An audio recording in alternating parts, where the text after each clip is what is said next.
Вітаю вас, діти та батьки! Сьогодні третій день тижня, середа, і у нас сьогодні заняття з грамоти. Щоб дізнатись, який звук ми будемо вивчати сьогодні, пропоную вам послухати вірш. У ньому наш новий звук зустрічається дуже часто. Отже, будьте уважні. Зима морозяна на дворі, замети білі на землі. Зоріють в небі ясні зорі, заснули зайчики малі. Який звук у цьому вірші зустрічався нам найчастіше? Так, це звук «з». Промовте звук «з» біля дзеркала. Губки в усмішці, зуби дуже зближені. Широкий кінчик язика знаходиться за нижніми зубами, а бічні краї язичка притиснуті до верхніх зубів.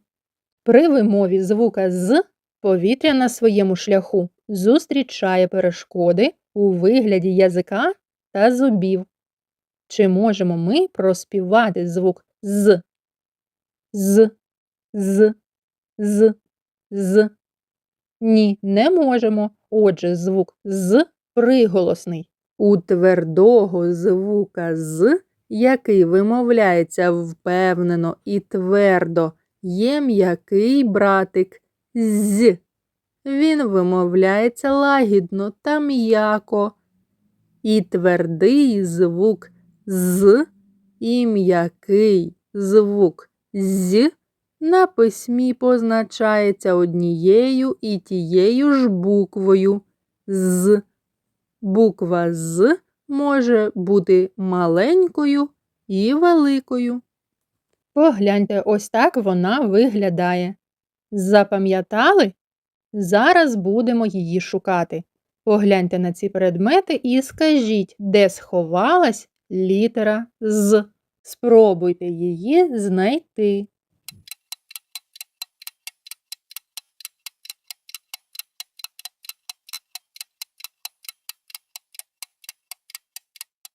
Змія схожа на букву «з». Крило метелика схоже на літеру «з». Ластівка.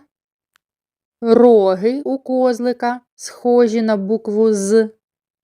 Дуга лука та носочки у капців схожі на букву «з». А тепер плесніть у долоньки, коли почуєте звук «з» серед інших звуків.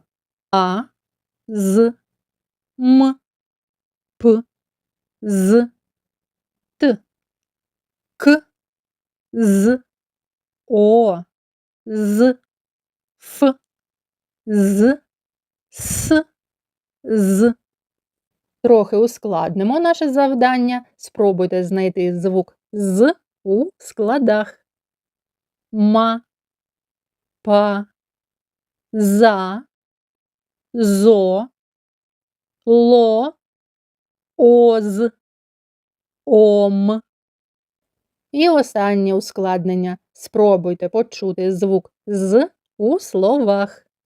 Замок, дошка, знак, сова, земля, небо, зошит, змія, зозуля.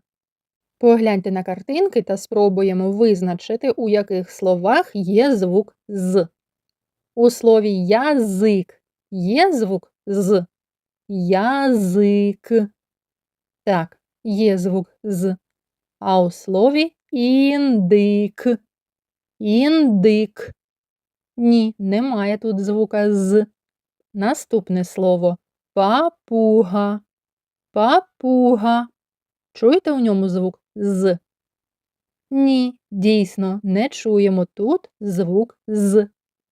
Зебра. Зебра. Є у слові «зебра» звук «з». Так, є цей звук у слові «зебра».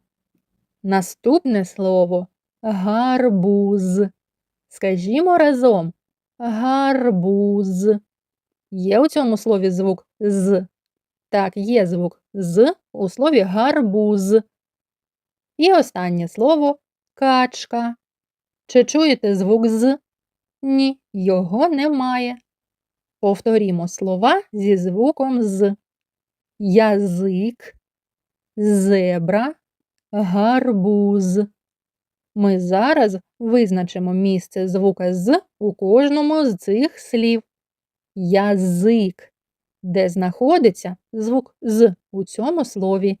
Язик. Звук з знаходиться всередині слова. Отже, ставимо позначку в середній квадратик. Зебра. Де знаходиться звук з? Зебра. Ми чуємо його на початку слова. Отже, ставимо позначку в першому квадратику. Гарбуз. Послухайте ще раз це слово. Гарбуз. Де чуємо звук з? Так, в кінці слова. Отже, позначку ставимо в кінець, в останній квадратик. А ще буква з може з'єднувати слова. Ось погляньте на екран. Що ми бачимо? Бачимо піцу, букву з, а також шматочки сиру. Як ми поєднаємо ці слова? А ось так. Скажімо разом. Піца з сиром. Піца з сиром. Зрозуміли як? Розгляньмо наступні картинки. Що це? Вареники з вишнями. Тепер ви самостійно можете прочитати те, що тут записано. Погляньте. Що це? Борщ з салом. Пиріг з яблуками. Пиріжки з гарбузом. Морозиво з полуницею. Ось так буква з з'єднує слова. Пропоную вам скласти речення про піцу із сиром. Ось, наприклад, таке. Мама приготувала смачну піцу з сиром.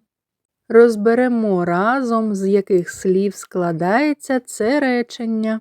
Перше слово в реченні – мама. Хто? Мама. Це слово – назва живої істоти. Ми домовлялися позначати такі слова карткою з однією лінією. Оскільки слово «мама» перше в реченні, то додаємо маленьку рисочку на початку. Наступне слово у реченні «мама приготувала смачну піцу з сиром». Приготувала. Що зробила? Приготувала. Це слово – назва дії. Отже, ми позначаємо його карткою з двома лініями. Наступне слово – смачну. Яку? Смачну. Це слово – назва ознаки предмета. Ми позначаємо слова назви ознак карткою з трьома лініями. Наступне слово в реченні – піцу. Що? Піца. Це слово – назва предмета. Як позначимо його? Так, карткою з однією лінією. Наступне слово у реченні «з». Це маленьке слово-помічник. Воно допомагає поєднувати слова між собою. Щоб позначити слово-помічник, у нас є спеціальна позначка. Ось так позначаємо службове слово «з». І останнє слово «сиром». Що? Сир. Це слово – назва предмету. Позначаємо його карткою з однією лінією. Наше речення закінчилося. В кінці речення ставимо крапку. Щоб краще запам'ятати звук «з» та букву «з», пропоную вам знайти вдома 3 предмета, що починаються на звук «з», або виконати завдання, яке найбільше вам подобається.